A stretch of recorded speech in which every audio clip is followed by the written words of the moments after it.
we do it risk free for you. This is not like a stock market or a mutual fund which is subject to market risk, right? We took about 6 years to actually master exports. What are the loopholes? What are the challenges? Okay. Yeah. So my next question is, can we solely depend on rice export, being an exporter for the entire year, or how it is?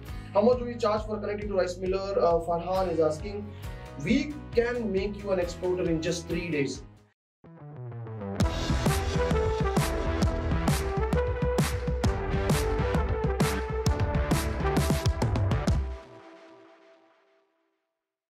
Hi friends, as usual we are doing our Friday live.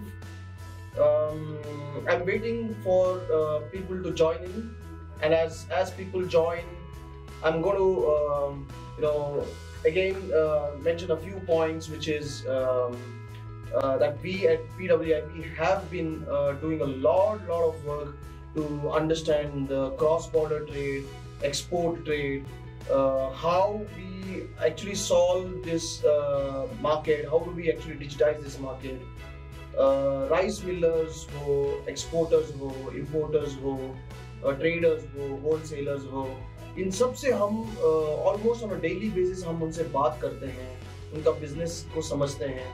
बहुत सारे millers को हम orders देते हैं, exporters को हम orders देते हैं. So we do a lot of rice and export related work at PWIP. Today I have a very interesting person with me. I would like to introduce you all to Vinny Sharma. So Vinny Sharma has been handling a lot of miller projects at PWIP.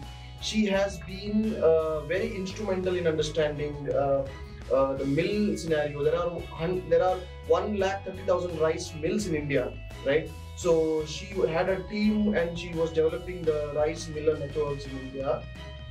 Currently, she's handling the cross-border trade, export trade, talking to importers, etc. I would let Vinny share something about her, what she does. So, Vinny, what do you do? Which markets? So as of now, currently what I'm doing is I'm handling importers and I'm handling Dubai market, which is a 3,000 crore market, and it's given me it's an amazing market that I've been dealing with. I have few inquiries coming in, and since I've already been working with millers and working with exporters as well, so I know how millers run their business, how exporters ask their questions actually when I talk to an exporter. Since exporter also asks if a miller gives us the different quality, how do we differentiate in rice? If he's mixing up or if some blend is mixed up, so how we actually come to know that this is the mixing and all that stuff.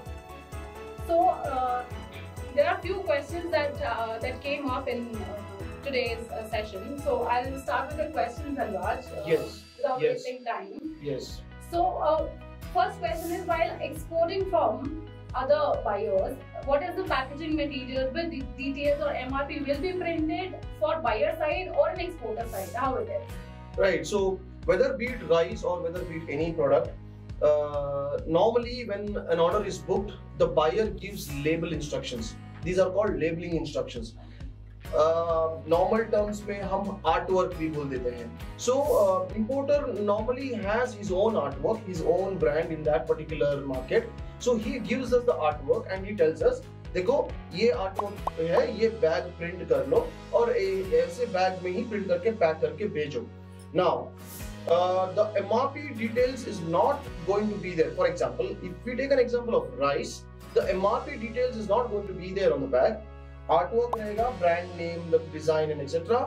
Production date, expiry date रहेगा, batch code, ये सब चीजें will be on the bag.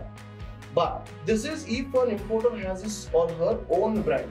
But a lot of times it also happens. For example, for example, a lot of Indian products like say Hindustan Unilever products, right? Might be body lotion, might be shampoo. So Indian जो brands हैं, these products also go abroad. right? Correct. These kind of products also go well. For example, you might be exporting somebody else's product, somebody else's brand. That time what happens, because that is a finished product of somebody here, then the MRP has to be there, the other details has to be there, but it has to be in the local currency. So people who do that, if you have your own brand wanting to take it to the foreign market, then you will have to have all of this. Otherwise, the buyer himself or herself will give you the artwork and design to do in the bags. Okay. Yeah. So my next question is, can we solely depend on rice export, being an exporter for the entire year, or how it is? This question has come a few times, so why not? And of course, rice is a 70,000 crore market from India. India exports 70,000 crore every year of rice.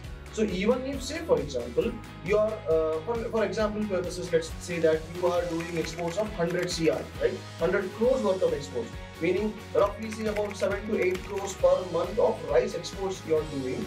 And if your profit margin is say 1%, you make 1 crore in a year.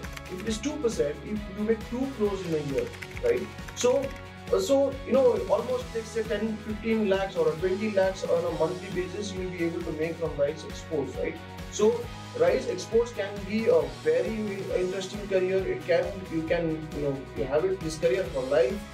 The only thing to note here is that because it's a business, there's going to be some sunny days, there's going to be some rainy days. Sometimes we run upon some challenges. Either we face a default from a customer, or some quality went bad and you have not got your payment is stuck. So these are there in any business, challenges are there in any business. Otherwise, rice is a very good business, exports is a very good business to go. Okay. Yeah. So my next question is, what if Miller deliver us a different quality as compared to a sample what he has sent to us? Yes. This happens in rice, could happen in any product or any commodity, that sample was different from the actual loading quality of any particular product, right?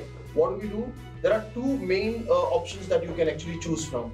One is that you be present at the production place, or your team member is there at the production place, and you always follow this as your standard operating procedure, that in front of your team the production and packing happens, so you know that exactly what the sample is going into it or not.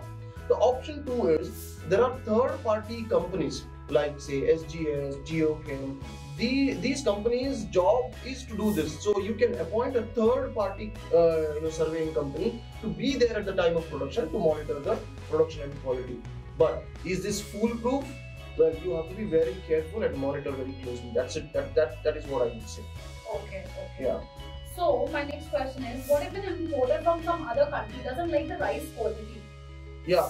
So a lot of time it happens that we think that customer, say I'll take an example of Sona Masuri rice and rice itself, right?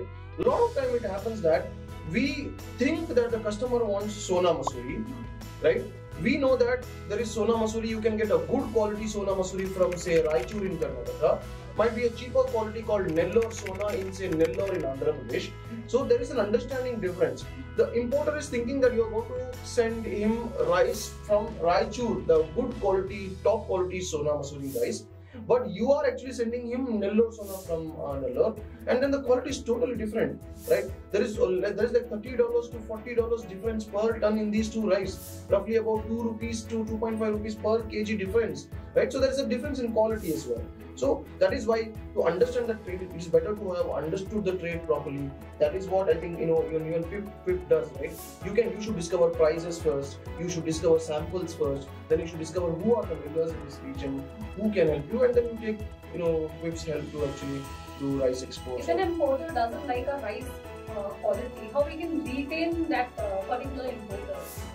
Yeah, see, a lot of times it happens that sometimes you lose a customer because of these kind of things. It is purely based on your relationship. If this is your first shipment to the customer and the quality, there's something gone wrong in the quality, and then the customer is going to be very pissed off. Correct. But if you have been doing business with this buyer from say some 1, 2, 3 years, everything has been going good, but suddenly one shipment went bad, so the buyer also understands. But see, this problem here is, if you see from the buyer's point also, he has got a full container worth of say a product. He's already paid you the money for it. Now the quality is not up to the standards. Correct. if he actually supplies this to the market, his reputation is going to be at stake, right? He will get customer complaints, and once he get customer complaints, his products will be taken off the shelf, and some other competitors' product will come into the shelf, and for him to regain that shelf space becomes very, very difficult. So that is why the importers get really pissed off, right? That why did you actually play with my quality, right? So then sometimes somebody will just want to not work with you again. So if you have a good rapport, if you are able to identify the mistake, correct the mistake, and assure the customer that you are going to correct this mistake has come back, and it is still a good thing to do. Okay. Yeah. So my next question is, what is the maximum credit we get while purchasing rice from the millers? See, there is, frankly speaking, there is no credit for newcomers. It's always like this in business, right? You supply to somebody, you go and approach a miller. The miller does not know you. There is no business relationship of the past, right? So then you are not going to get your credit from the millers, right? Might be after a few years, a few months you do business, and you're comfortable with the miller is comfortable with you. Probably at that time you could probably get credit, and this is not only from millers or from rice industry. This is common across a lot of other industries as well. Okay. Yeah. So my next question is, how much investment that an exporter needs to invest in rice? Yes. For the first time business. Yes. So basically, if you go by the thumb rule, you need to have minimum 1 container order, right? Okay. You cannot have a half container in this. In other commodities, in other products, it happens that you can ship a loose container load, LCL jo bolte hain. But here, because it is rice, you need to at least ship 1 container. So when you ship 1 container, which means, say, assume that it is a Sona Masuri rice, 1 container value will be roughly about 8 lakh rupees that you will have to invest. If it is Basmati, might be roughly about 18 to 20 lakh rupees. So on the safer side, better to start with something like Sona Masuri or Swarna, IR64, these kind of rice, where your investment could be anywhere between 6 lakhs to 8 lakhs per container. If you are able to get order of 1 container, so you do that 1 container, then get your payment, then do another container, right? PWIP right now is helping more than 20 exporters and have been doing about 50 to 60 containers every month to various exporters like Volent Exim, Pavaki Mutia, Fartech Exports, Happen Exim, Kataria International. A lot of exporters are actually working with us for rice orders. But there, at this moment, we have minimum 5 containers worth of rice that you have to take, for which the investment is roughly about 35 lakhs. But good news is that very, very soon we will, and Vinny herself is also working on this market, right, Vinny? So yes. Very soon we will help a lot of exporters with even 1 container worth of orders, so that they also can experience and come along and become an exporter very fast. Correct. Yeah. There's an interesting question which came up. How will price hike affect the new rice orders? Yeah, so see, you don't have to worry much about this price hike. Whatever existing contracts, if a customer has already signed with you, he or she in very, very high probability is going to execute that order, and the importer is not going to say that now price has dropped, don't shave or change the price. But sometimes it happens that you might have signed a contract, because once you sign a contract, normally to print the bags and etc., there's a lead time to prepare the order, and this lead time could be anywhere between, say, 1 to 2 weeks or something. Right? In these 2 weeks, the price drastically dropped, right? And then the importer is, if it's not a regular importer, if it's an importer who is a fly-by-night operator, he's going to probably switch off his phone and then not actually work with you. But if there is an importer who has been in the market for long, then he will actually try and discuss with you if something can be done, or in most of the cases they will actually really help you out as well. Okay. So my next question is, how does PWIP helps in giving support to export business? Yeah, so like I said some time back, so we have orders, we are doing minimum 5 containers orders of Swarna rice, IR64 rice. The markets that we are actually helping exporters is Singapore, Vietnam, Philippines, and we have recently also started Qatar, Bahrain, Saudi, Oman, and Jebel Ali, Dubai as well, right? So what we do there, interestingly, I want everybody to know, is that we took about 6 years to actually master exports. What are the loopholes? What are the challenges? So, but we don't want our exporters to go through this kind of time frame, right? We can make you an exporter in just 3 days. All that you need to have is your company ready. When I say company, it can be even a proprietorship company. see, the company registration, food safety license, LUT, a PIDA registration, a bank account, IEC and PAN. So these are the things. If you have it ready, you can take order right now. But then you need funds to do your exports, which is right now PWIP is giving minimum order size of 5 containers, which needs 35 lakhs worth of investment that we have to make to purchase the rice. But very soon we will come up with needing investments of even just 8 to 10 lakhs itself for one container also. Okay. Yeah. So my next question is, which variety of rice like Sona Masuri, RNR or IR64 has a huge demand of export? Yeah, so see, as I said, 70,000 crore worth of rice exports is happening every year. In that, the split is almost 35,000 basmati, 35,000 non-basmati. If you see the 35,000 non-basmati, in that the majority, in that 35,000, roughly about 15 to 20,000 is the West African market itself, because it is a very big market, majorly handled by traders in Dubai and other countries.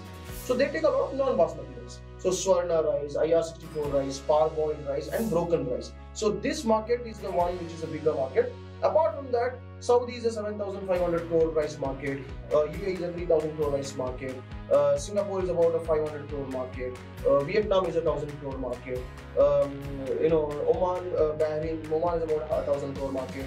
So these kind of markets are there, which takes a lot of non-basmati and basmati as well. Gulf is mostly basmati as a market, but the whole Gulf put together is about a 20,000 crore market. Okay. Yeah. What is the profit margin for exporters that PWIP is giving to exporters? Yeah, see, it's better that we see it this way, that for whatever money you are investing, instead of thinking how much I'm going to make from a rice shipment or a rice order, it is best to look at it this way. You have, say, for example, 10 lakhs or say 35 lakhs. You want to invest it somewhere and make returns, right? If you keep 35 lakhs in, say, fixed deposit, you are going to make around 5 or 6% per annum, or say 0.5% per month is what you're going to make. What we do is, we offer anywhere between 1.5 to 2% per month is the margin, right? So instead of keeping in FD for 0.5%, you can almost make about 2% rupees, 1.5% more, which means if you're making 2% per month, in a year you're making 24% return on your investment by being a rice exporter. And the beauty of this is, we do it risk-free for you. This is not like a stock market or a mutual fund which is subject to market risk, right? We take the complete onus of customer authenticity, we take the onus of payment assurity, quality control, a lot of things, documentation, shipment, everything is held by us A to Z.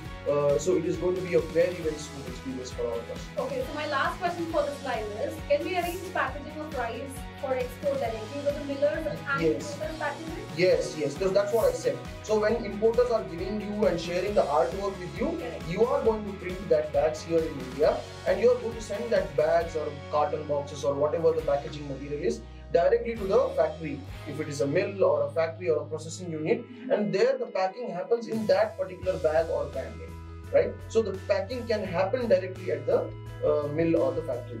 Okay. Yeah. So thank you so much, Vinny. So I'm going to quickly look at if we have had any questions here. I have Kevin here asking role of Indian Embassy to check on genuine buyer or not. So see, Indian Embassy can help you, but that is not their sole agenda. Indian Embassy has a lot of things to look at in foreign countries.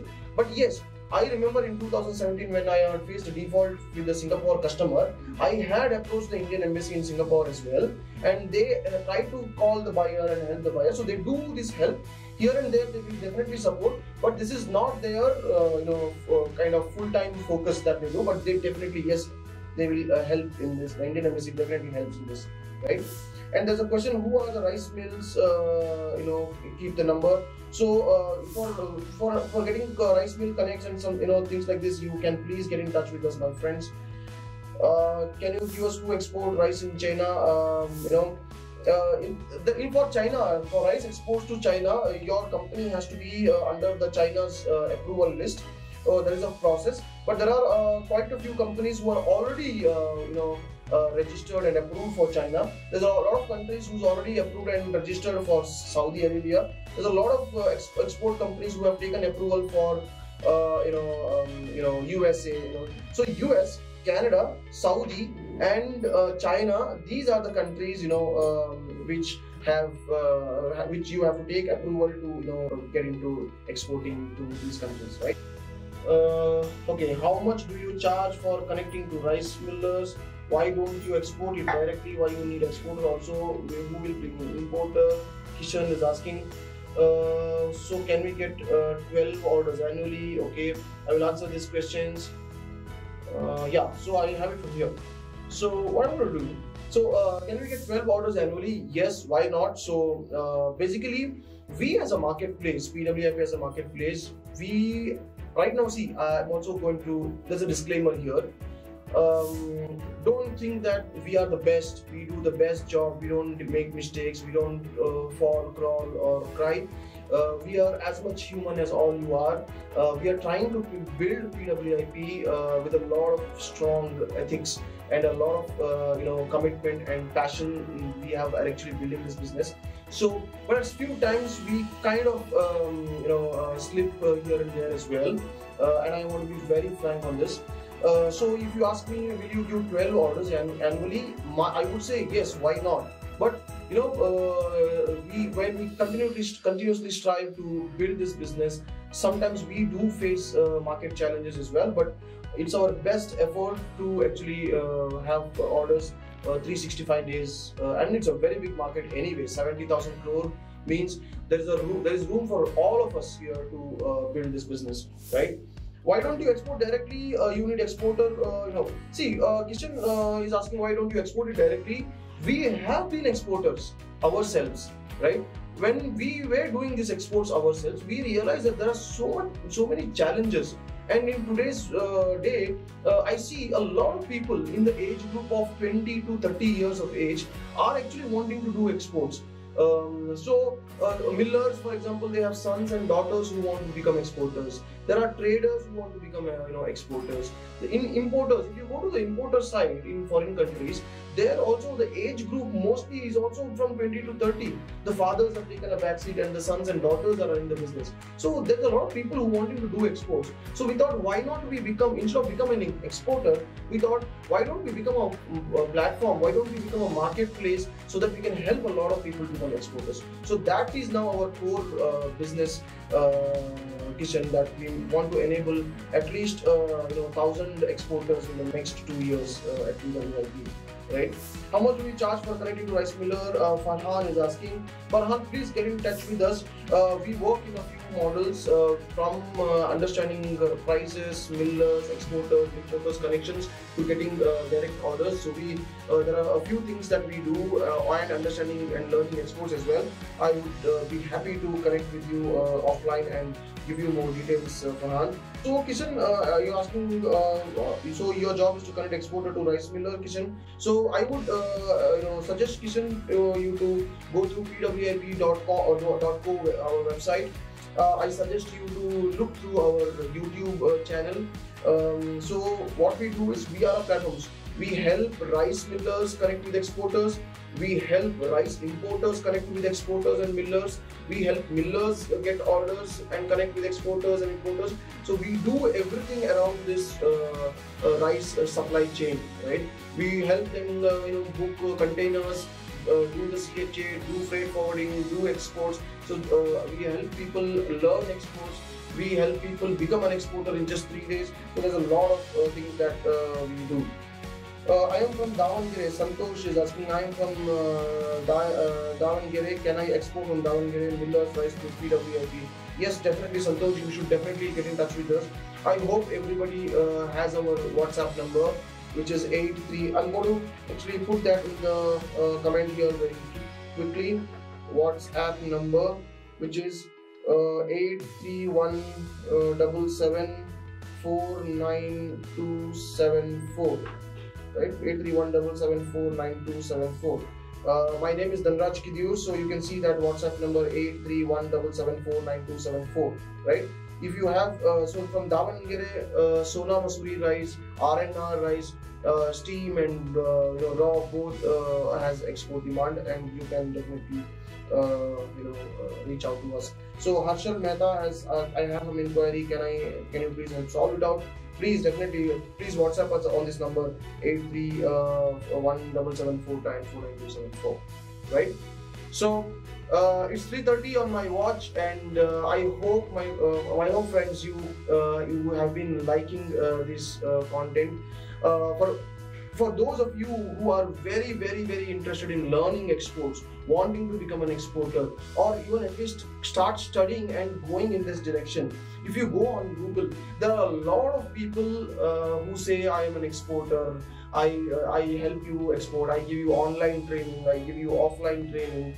But we have been also watching a few videos like this. वो video में बहुत सारे jargon सी होते हैं, बड़े बड़े हवे में बात ही होते हैं. Actual exports क्या है? How does a BL look like? How does commercial invoice look like? Because your invoice is going to be in US dollars. How is the packing list going to look like? How is the certificate of origin looking like? Fumigation certificate looking like? Marine insurance certificate looking like? Quality inspection certificate looking like? This export is very deep and technical, and at the same time very easy as well, right? So I hope, and I hope all of you will help share this word, like, subscribe and comment to our videos that keep coming on YouTube, Instagram, Facebook, WhatsApp, and a lot of other places, right? Thank you so much, Vinny, for joining in. We will come back with more live sessions, videos like this. Thank you so much.